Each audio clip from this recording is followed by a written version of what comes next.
Boo! Muck! Boo! Boo! Boo! What's up, guys? It's your boy Benny. Have you ever gone to a party and you looked around and you saw this like complete weirdo, sicko, like degenerate, somebody who creeps you out, and you're like, whoa, I don't want to be around that person. I think I'll leave this party. That's what happens when you insert toxic people into places that should be for everyone, right? When you're trying to gather an audience, bring people in, it's bad to have toxic people there that repulse individuals. And that is why you shouldn't cast Renee Zegler inside of any of your movies. Isn't it funny how that works? People don't want to be around her, and so they will leave your franchise if you cast her. And now we are starting to see how that's working out for the Hunger Games. New Hunger Games prequel faces franchise worst average reviews ahead of $50 million opening. And how did that work out for them? Well, it actually went far worse than that. Songbirds and Snakes opened at a week 44 million domestic. As Box Office Pro points out, that is 71% below 2012's The Hunger Games, $152 million, 72% below 2023's Catching Fire, and 64% below Mockingjay Part 1, 57% below Mockingjay Part 2. So Renee Zegler has officially claimed the title as franchiser killer. Amazing how that works. Weird. Yeah. Check this out. Ballads of Songbirds and Snakes box office win. Saying that just because it beat the box office on its opening weekend, but it failed against every other movie in the franchise. And of course, this is just a garbage week for movies. The Marvels was number 3 this weekend, but suffers worst opening ever for Hunger Games franchise. Boom. You done. And it's because of Rachel Zegler, in part. Hunger Games, The Ballad of Songs and Snake, topped the box office. $44 million weekend is a letdown compared to previous movies, which did huge numbers. Hollywood's Feast and Famine before Thanksgiving, Hunger Games prequel tops box office. Here are the numbers, ladies and gentlemen, down here. The Hunger Games was the top. Trolls Band together. And the Marvels down to 10 million, which is just so unbelievable in the second week. A movie called Thanksgiving did 10 million. All right. At least it beat out Taylor Swift's Eras tour. Oh, Breitbart up with the commentary. Rachel Zegler has killed the Hunger Games franchise.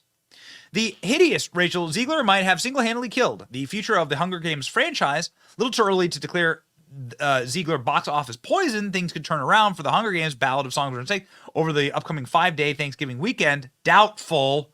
What we know is that the highly anticipated prequel was expected to do much, much better. So this thing tanked, baby. Tanked. Songbirds and Snakes grossed a little over 115 million compared to that of the domestic gross of its predecessors. So it is going to just absolutely need to dominate for the next couple of weeks. I just don't think that's going to happen. And now other franchises are beginning to drop Rachel Zegler. This is a very bad trend, okay? But also a very entertaining trend. Zegler has been replaced by a newcomer in Paddington 3. They say this is due to the SAG-AFTRA strikes. Press X to doubt. Zegler was set to play the role of Gina Cabot in a threequel, which is officially titled Paddington Bear in Peru. All right.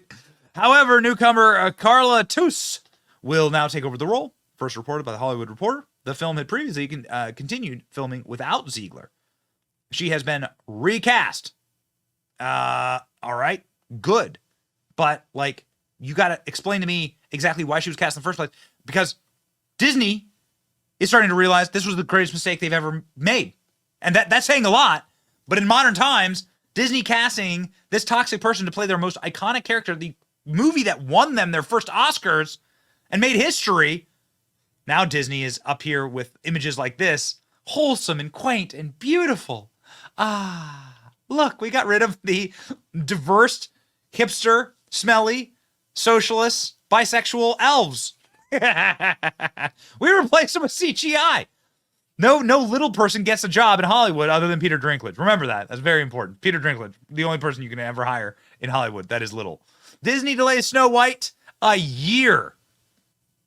Wow. So this is really, really something. Snow White director's son criticizes insulting Disney remake starring Rachel Zegler. This is from the Hollywood Reporter, not a right-wing site, a left-wing site. David Hand calls the company's reboot woke, pathetic, following Ziegler's criticizing of his father's 1937 film, saying it is extremely dated. This is how you kill a franchise, baby. Walt Disney Company saying it's magical, a magical look at Snow White. No, baby, it's not magical. What's going to be magical is when this thing actually hits cinemas, and to watch, this might become the greatest box office bomb in human history. We'll see. But we're very, very excited to watch the backlash.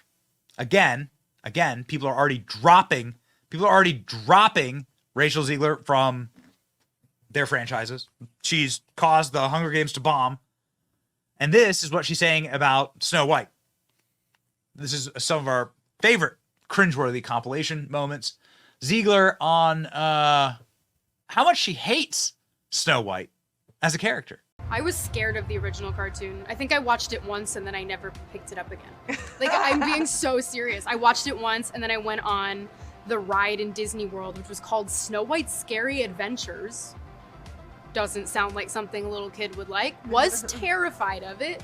Never revisited Snow White again. So I watched it for the first time in probably 16, 17 years when I was doing this film. Here's Zegler on how creepy Prince Charming is. I mean, you know, the original cartoon came out in 1937, and very evidently so. There's a big focus on her love story with a guy who literally stalks her. Yeah. Weird. Super weird. So we didn't do that this time. So no prince, or a different kind of prince? We have a different approach to what I'm sure a lot of people will assume is a love story, just because, like, we cast a guy in the movie. Right. Andrew Burnap, great dude. Yeah. It's one of those things that I think everyone's going to have their assumptions about what it's actually going to be, but it's really not about the love story at all, which is really, really wonderful. And whether or not she finds love along the way is anybody's guess until 2024. All of Andrew's scenes could get cut. Who knows? It's Hollywood, baby. And here's Zegler on how stupid and out of touch the company called Disney, after Walt Disney, how stupid and out of touch Walt Disney was for making the original Snow White. Real respect for the source material here, Rachel. You said you were bringing a modern edge to it on stage. What do you mean by that?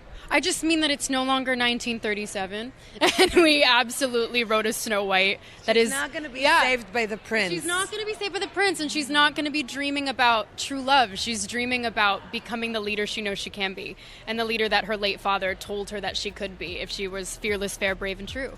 And so it's just a really incredible story for, I think, young people everywhere to see themselves in. Ladies and gentlemen, a great piece of advice. If you want people to come to your party, well, don't invite toxic guests. Weird. I know, isn't that weird? It's your boy Benny. Like, share, and subscribe. See ya.